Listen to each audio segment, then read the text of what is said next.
La Biblia es un texto increíble compuesto por 66 libros diferentes, escrito por más de 40 autores durante un lapso de 1500 años.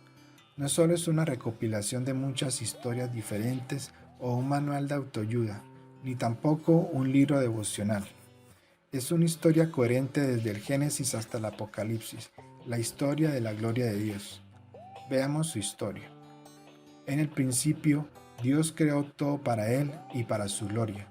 En el pináculo de esta creación, hizo al hombre para compartir su amor con otros. Se nos dijo que fuéramos fructíferos, que nos multiplicáramos y que llenáramos la tierra con la gloria de Dios. Pero el hombre decidió que no podía confiar en Dios, que Dios ocultaba algo. Decidimos vivir para nosotros mismos en vez de vivir para Dios, y esto llenó la tierra de pecado y egoísmo. La descendencia del hombre se dividió tanto que Dios inundó toda la tierra y comenzó de nuevo con un hombre llamado Noé. Cuando Noé bajó del arca, Dios le dijo las mismas palabras que le había dicho a Adán: sé fructífero, multiplícate y llena la tierra. Sin embargo, una vez más la humanidad buscó honrarse a sí misma en lugar de honrar a Dios. Debido a que todos hablaban el mismo idioma, fue fácil comunicarse y cooperar. Entonces hicieron un plan. En un lugar llamado Babel construyeron una torre hasta los cielos, y al hacerlo se harían un nombre. Trabajaron para construir su propio reino en lugar de obedecer el mandato de Dios. Habían cometido el mismo error que las generaciones anteriores a ellos. Debido a que la humanidad había ignorado el mandato de difundir el nombre de la gloria de Dios por toda la tierra, Dios tomó el asunto en sus propias manos, confundió los idiomas de las personas para que no pudieran comunicarse fácilmente entre sí. En ese momento Dios formó las diferentes tribus y etnias del mundo. Entonces las diferentes etnias se extendieron hacia el norte, el sur, el este y el oeste. De estas etnias, Dios eligió a un hombre llamado Abraham e hizo un pacto con él. Dios le dijo a Abraham que lo bendeciría a él y a todos sus descendientes, convirtiéndolos en una gran nación que bendeciría a todas las demás naciones. Dios eventualmente llamó a esta nación Israel y comenzó a demostrar su gloria de muchas maneras a través de ellos. Les dio leyes por las cuales vivir para que pudieran tener vidas santas y separadas de las demás naciones. Al hacer eso se convertirían en sus sacerdotes reales, mediadores entre Dios y el hombre. Al vivir sus mandamientos delante de las naciones, Israel alentaría a la gente a amar a Dios y a los demás. Dios también le dio a Israel un lugar geográfico especial en la tierra, estratégicamente ubicado en medio de todas las demás naciones. Fue en esta tierra prometida donde Israel sería una luz para todas las naciones, mostrándoles el camino hacia Dios en medio de las tinieblas del mundo. A veces Israel cumplía este llamado, entendiendo el deseo de Dios de bendecir a todos los pueblos de la tierra a través de ellos. Sin embargo, otras veces Israel caía en la trampa en la que la humanidad cayó una y otra vez: glorificarse a sí mismos en lugar de glorificar a Dios.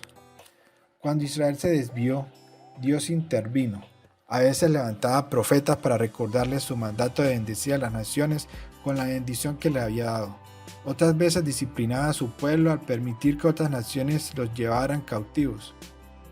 Aún así, Dios usó a Israel, incluso en su desobediencia, para engrandecer su nombre en toda la tierra.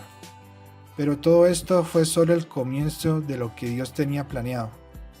En medio de sus altibajos, Israel creció con el deseo del rey Mesías prometido, quien establecería su reino eterno que nunca sería derrotado. Eso, por supuesto, nos lleva a Jesucristo.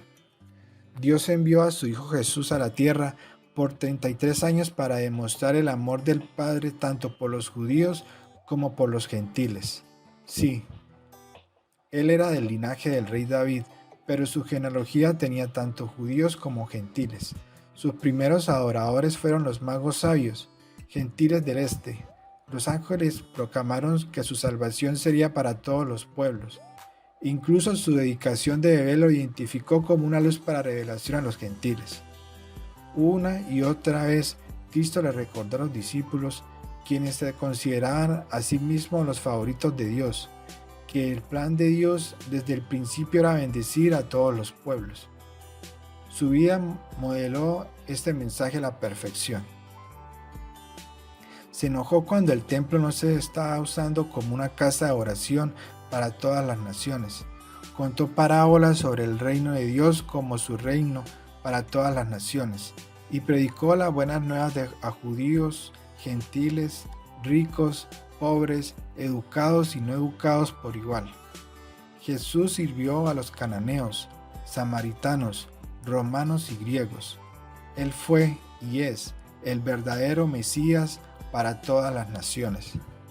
Vivió una vida perfecta, murió una muerte perfecta y resucitó en una resurrección perfecta. Luego nos ordenó: id y haced discípulos de todas las naciones, las palabras perfectas para resumir su ministerio. Dijo que este evangelio del reino debe ser proclamado en todo el mundo como testimonio a todos los grupos étnicos, y entonces vendría el fin. Vimos el comienzo de esto cuando el Espíritu Santo llenó a los discípulos en Pentecostés y les contó las maravillas de Dios en todos los diferentes idiomas del mundo. Vemos que esto continuó cuando Cristo llamó a Pablo y a otros apóstoles para predicar el Evangelio a los gentiles. Incluso continúa hasta ahora. Estamos esperando el final que vemos en el libro del Apocalipsis cuando el Cordero de Dios, Jesucristo, ha comprado con su sangre personas de todas las naciones. Esas personas formarán una multitud que nadie puede contar, de toda tribu, lengua y etnia, que oran y dicen: la salvación pertenece a nuestro Dios que se sienta en el trono y al Cordero. Esa es la historia de la Biblia. Una sola historia de pasta a pasta, la historia de Dios, la historia de su gloria entre todas las naciones. Pero la historia no puede terminar hasta que todas las naciones hayan escuchado. Él te invita a ser parte de esta historia. Él te invita a esta misión. ¿Qué parte vas a tomar?